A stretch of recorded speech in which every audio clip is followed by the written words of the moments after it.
I've heard both Charles and Marcus mention before that there's something there's a part of the Bible that says that these wars that are happening in the Middle East are never ending.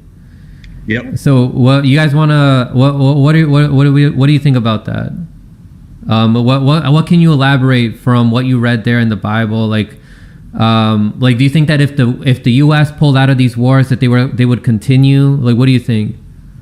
So I have a very religious family, and I had to spend 6 years in a Christian school, so I got kind of familiar with this. It goes all the way back to the story of Abraham. Okay, now the people who were descendants of the Israelites, people of Jewish faith, they trace their heritage back to Isaac, who was the son of Abraham, the son that in Abraham's old age, he thought he would never have. God came to him and his wife and said, I'm going to give you a son. Needless to say, his wife was supposed to be really, really old. Okay, I'm going to try to give you a simplified version, but just to lay everything out, his wife laughed at the idea and was like, I'm too old to have a kid. Okay, so because they didn't think they could bear a child, Abraham made a child with his maid, and the son's name was Ishmael. Well, God got pissed off at this whole thing and said, like, no, you weren't supposed to have a kid with her. I didn't say that. And so because he pissed God off, he then banished the maid and the kid out into the wilderness. They then had Isaac. Okay, people, again, the Israelites traced their heritage back to Isaac. Abraham was the father of many nations. Take a guess which group traces their heritage back to Abraham through Ishmael. People of Muslim faith, okay? They all trace their heritage back to Abraham through Ishmael.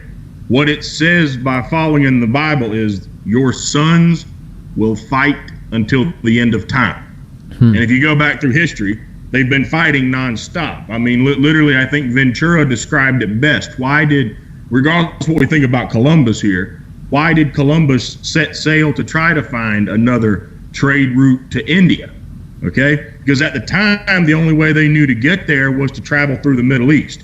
At the time, they also believed that the world was flat. Some people didn't, but the majority of the world believed that the earth is flat, and if you go too far, you will fall off the face of the earth into an abyss filled with monsters. So in other words, it was so damn bad back then that they were willing to set sail and risk falling off the face of the earth, then go through the Middle East to get to India in 1492. And yet it's still a disaster today. So, I mean, if you're not religious, if you're agnostic, I can understand. But, you know, and so, even the story I just laid out from the Bible, right? People are going to say, okay, that sounds funny, you know, make believe, whatever. But, I mean, hey, tell me where that one line, because it's factual that those two cultures trace their heritage back to Abraham through those two sons. He was referred to as the father of many nations, okay? And it says, your sons will fight till the end of time. Well, the clock's ticking, and they're still fighting, and I don't see any signs of them stopping anytime soon, do you? Yeah, I know Marcus might want to chime in on that. What do you think, Marcus?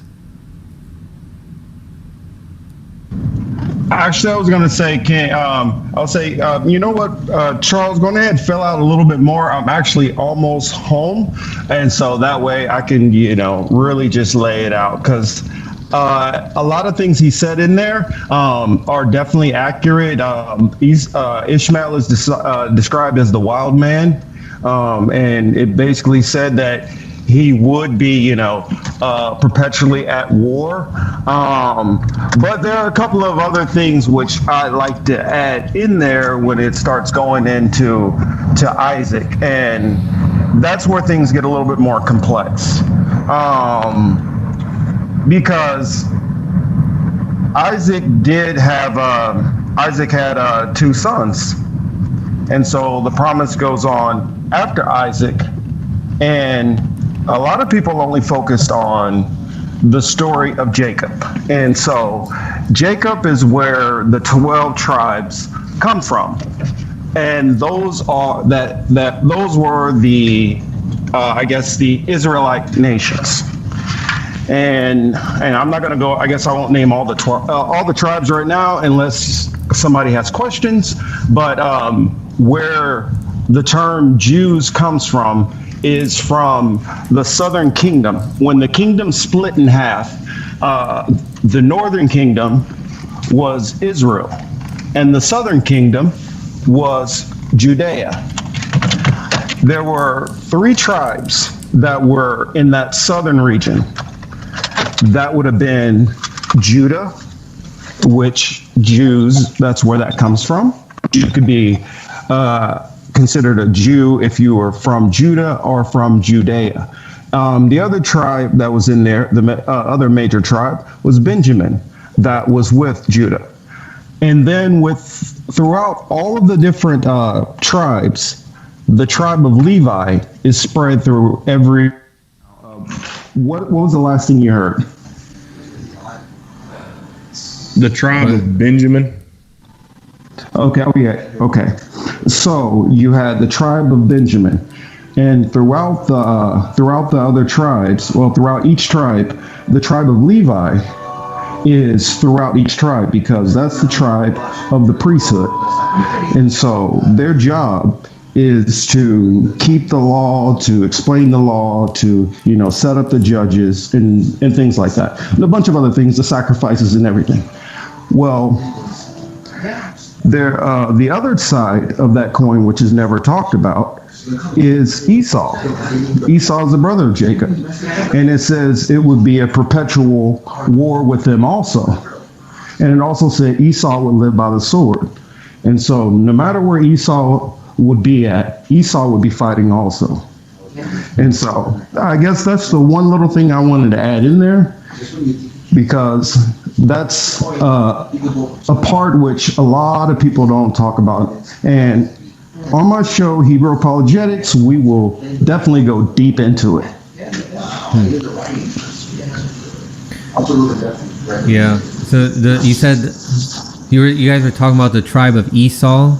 And so who would be like the modern day descendants of that? No, see, that gets a little controversial, and a lot of people don't like to name names on it. The theory, which is kind of commonly accepted by most scholars, is that Esau would be I guess, one of the Arabic tribes. So possibly Saudi Arabia, UAE, something like somewhere around there. Then there are certain Hebrew Israelite camps which believe that they are a Jordanian tribe, which is kind of somewhere, unknown. And then there's also the other Hebrew Israelite theory. Well, 2. One, that the people who consider themselves, Jews today and dwell in the land of Israel, they are actually the tribe of Esau. And then there's the other one, which has a theory which I don't subscribe to, that basically every white person is the tribe of Esau. So there's some people in the chat that are saying that the U.S. is the last successor to the Roman Empire. Do you guys buy that? We're like, is the Roman Empire in the U.S.?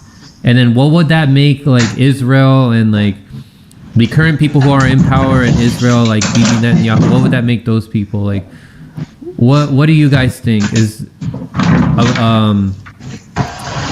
Is the U.S. going to be the last Roman Empire, or do you guys think there's going to be another one?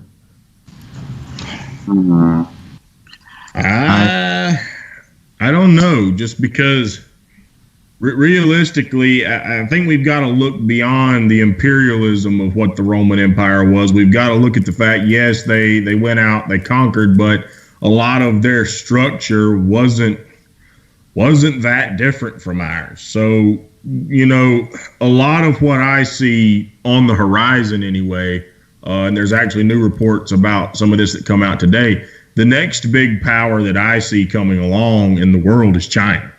And I don't think China, even if you want to say that they're kind of practicing, in my opinion, a form of imperialism, just in a better way than us. They've got the whole what is it, the Belt Road Initiative and all that. They're getting their hands into a lot of these countries without trying to drop bombs and take it by force necessarily. You know what I mean? They've played this game a lot smarter than the people in the U.S. have. But the problem is, I don't know that you've got to look at the similarities between like our government structure and a lot of what, the Roman Empire and the Greeks were built off of. A lot of our stuff kind of very similarly takes lessons from that. And I don't know that the Chinese does. As far as power is concerned, you might be able to kind of make a comparison there, but I don't think that they're going to be as common to Rome as we are. And I don't know that anybody else is going to be able to bypass us or China and take that mantle anytime soon. So it's definitely very clear that the U.S. is imperialistic. It's been imperialistic for a long time. I don't know if I would go as far as to call China imperialistic, though. I don't know if like showing up to the negotiation table with a suitcase instead of a bulldozer as imperialistic. What do you think, Fuzz? Like, I've had Carl Zah on the show before, and he was an advocate for China. He acknowledged that there's still some bad things like censorship in China. But what's your take? Do you think that China is set to be the next Roman Empire after the U.S.? Do you think that what they do is imperialism? What do you think, Fuzz? In terms of them being like a Roman Empire, that role is way closer to the U.S. than for China. Because as you mentioned, there's not as much hostility when it comes to their economic practices being placed into certain parts of the world in regards to infrastructure. There are, however, some people, some socialists who would see China's inactivity in supporting other socialist movements as a fault of it, since this is one universal principle in socialism, no matter how you look at it. But they're not really, I don't really see them on any sort of path of hostility like the U.S. currently is. Yeah. So Marcus, if I can clarify on that too, China is not hostile. When I was saying imperialism means, like the hostility of taking power through violence, hostility, war.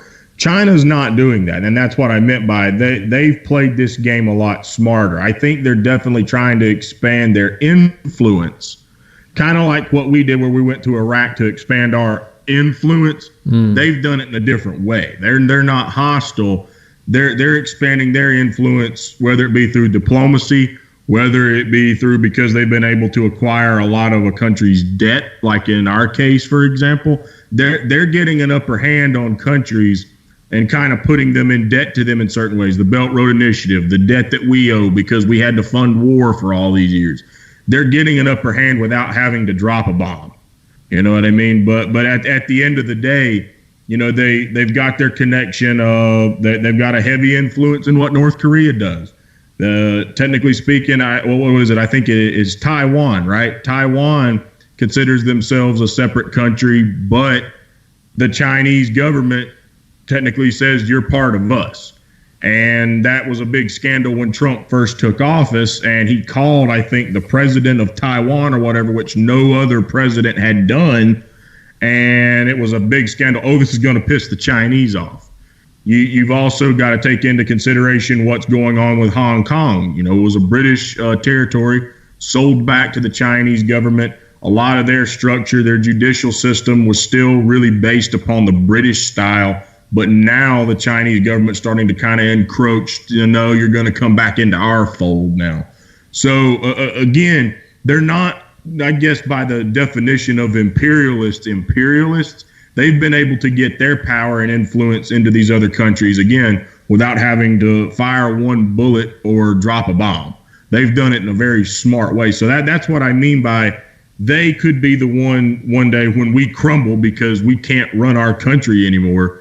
They're on the growth. They're on a lot of growth right now. So they could really surpass us as the world's biggest superpower. But I just don't know that they're going to be that similar to Rome is what I meant. But that's the only country I see getting that kind of power in the world besides us. They're just not going about getting that power the way we did. Yeah. Yeah. Marcus, I've had a conversation with you off camera. You told me about there's a part of the Bible that predicts there being like a new Babylon that's going to have similar characteristics. Correct me if I'm mistaken.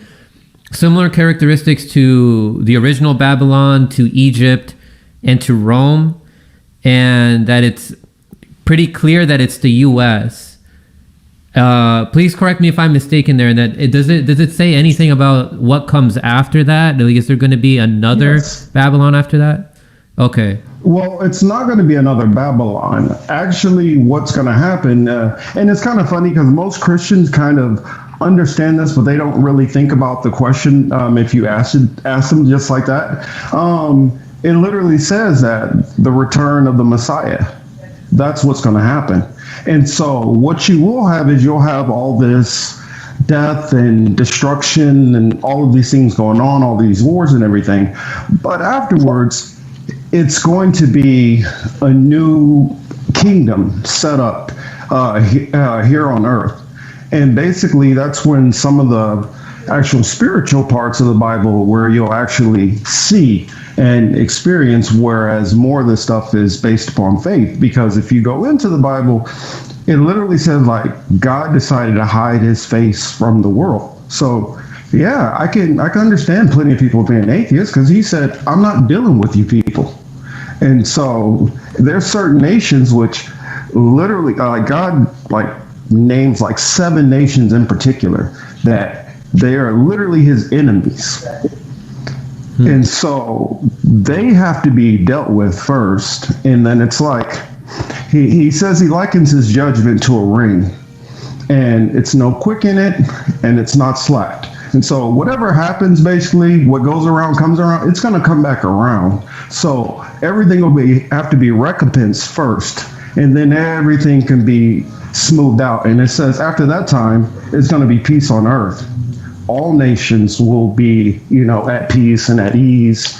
And because it literally says that you'll beat your weapons of war back into plowshares. So that's talking about farming and agriculture. But that's what's coming. You were correct about the Mystery Babylon. Mystery Babylon, it says that, yes, it also describes her as the Great Whore also. The Great Whore? The harlot. Yeah, it's literally in the Bible. Huh. Yeah, because of what it... I was going to say, if anyone's ever listened to Avenged Sevenfold, the metal group, the Beast and the Harlot, that's a direct reference to Revelations. The Beast is supposed to be what he's referring to after Babylon. You've got the Beast that comes out of the sea, and on the Beast sat the Harlot, and she's draped wearing jewels and a robe. What he's referred to comes from the book of Revelations in the Bible. It's basically what's going to take place at the end of time before Jesus comes back. Yeah, if you like, I'm in Revelations literally right now. I got my Bible here, but nice. Yeah, it literally says that the people who would control the world in the end times, because see, a lot of Christians don't know about, here, I'll show you real quick. And notice, I'll hold it up to the camera so you can see. This is just a simple King James Bible, 1611 edition. Now, what I'll show you here, this little part right here. You see, let's see, let me pull it back. You see that right there? That says the Apocrypha. This is a part of the Bible. Now, pretty much every Bible except for the Roman Catholic Church cuts these 14 books literally out of the Bible.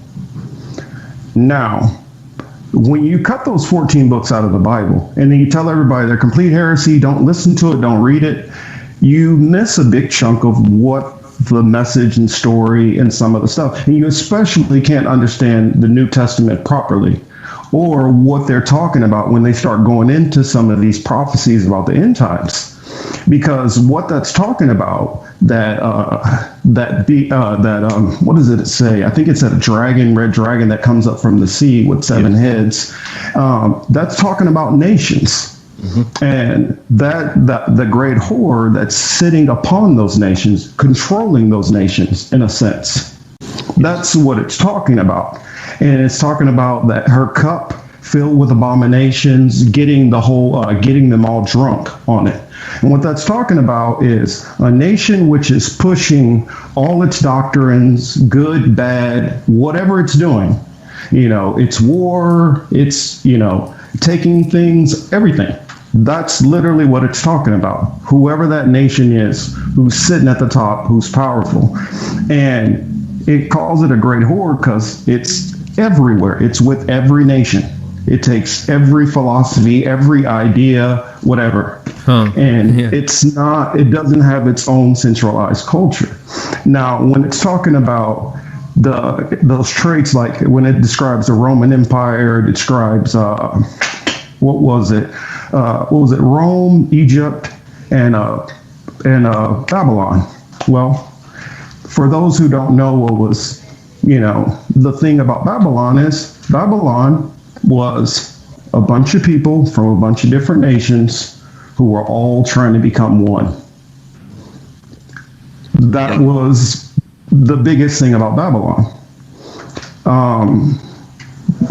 How I understand the Bible is God is fine with working together, but He doesn't want everybody to just be one person, one idea, one, thing. Everybody has their different cultures for a reason. He created all that. He doesn't want it to just turn into some generic, whatever, print and play. And so when they were trying to do that, they started also trying to create their own different gods. And so if everybody's the same and they create these new gods, it goes against Him. So that's one thing that they were, that was the Babylon reference.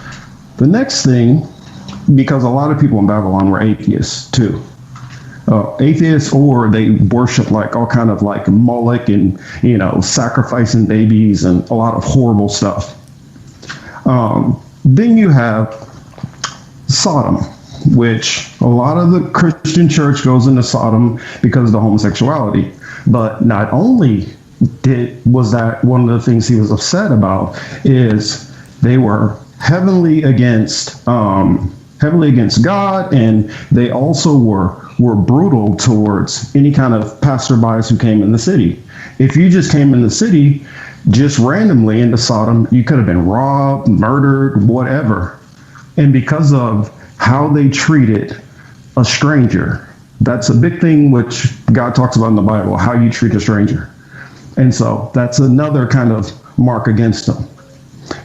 The last thing, when it talks about Egypt literally means bondage. I mean, if you look it up in like Exodus 2, it says, it refers to it as the house of bondage. That's what Egypt is known for. If you look at America, between the blacks, Latinos, and Native Americans, there's been a lot of slavery that's went on with this nation, and more so than probably any other nation. I mean, when you go back to the Bible and you think about when the Israelites were actually imprisoned in Egypt, it was maybe 144 to maybe 215 years. It's nowhere compared to what America's done.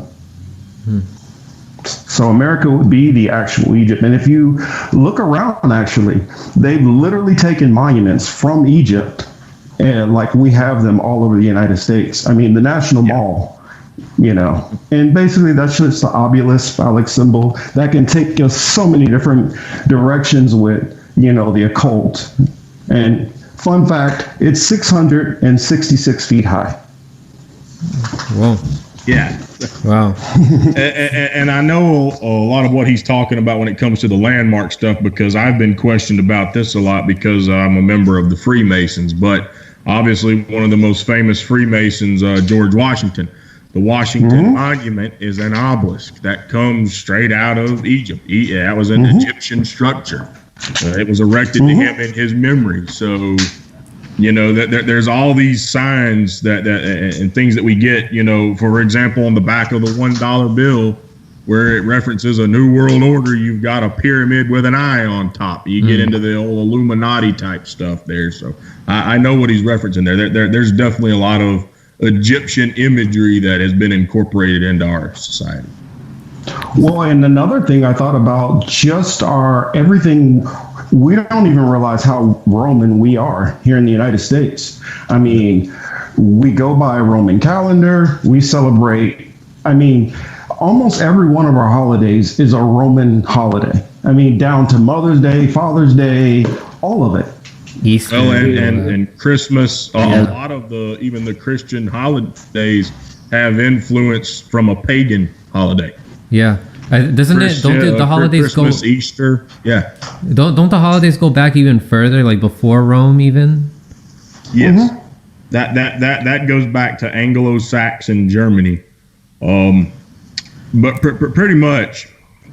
Well, from what I've gathered, and Marcus, you may know a little more about this than me, but from what I gathered, basically Anglo-Saxon Germany would be basically like the UK, Great Britain, Ireland, Scotland, Germany. It's that whole area, right? And so we were pagans back at that point, and you know the Romans. We were speaking of the Romans. They came into the area during their conquest. And obviously the Romans, you know, the Roman Catholic Church here, okay, so that's where their religion came from. Well, we were pagans, and the two big holidays, if I'm not mistaken, were like the summer solstice and the winter solstice. And after the summer solstice, the days start to get shorter. Now, the pagans and the Anglo-Saxons were really like farmers. They were people of the land, okay?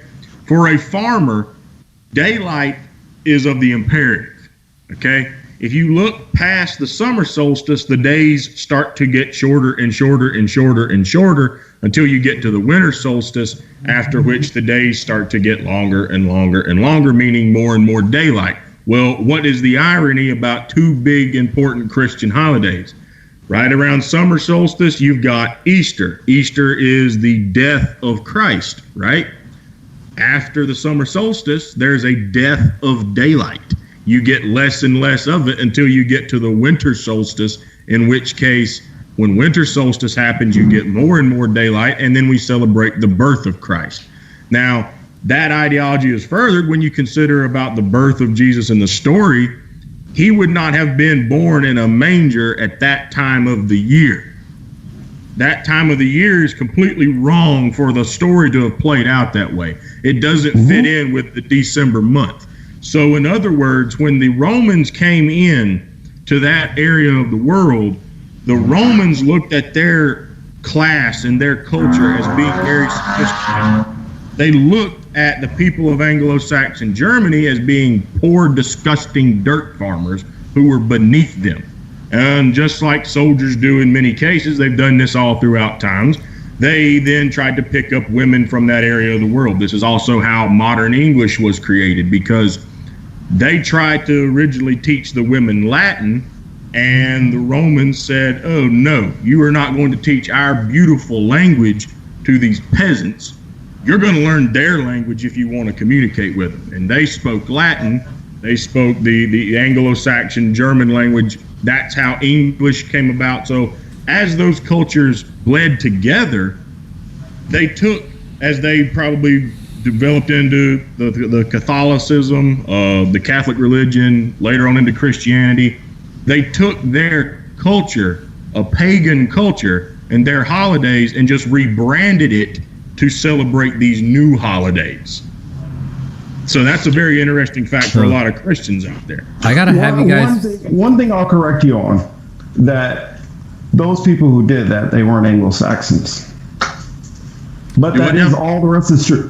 All those people who did that, they weren't Anglo-Saxons, but they took the name of Anglo-Saxons. That's what the name that's been passed down later on. But the people who were Anglo-Saxon were the actual royalty, which came in and took over. And then they came in with the Anglo-Saxon because they were very religious and all that. Going ahead. I forgot. We're leaving Fuzz completely out of it. Yeah, I gotta have you guys back on to talk about this stuff. Just so that we can be familiar with like a lot of this historical stuff that's in the Bible, and then some of it are like prophecies, like they happen later on in history. So it's really interesting stuff, and it's like you were telling me, Marcus, like off camera when we had one of our conversations. It's like it helps you understand a lot of the stuff that's happening now, right? Mm-hmm.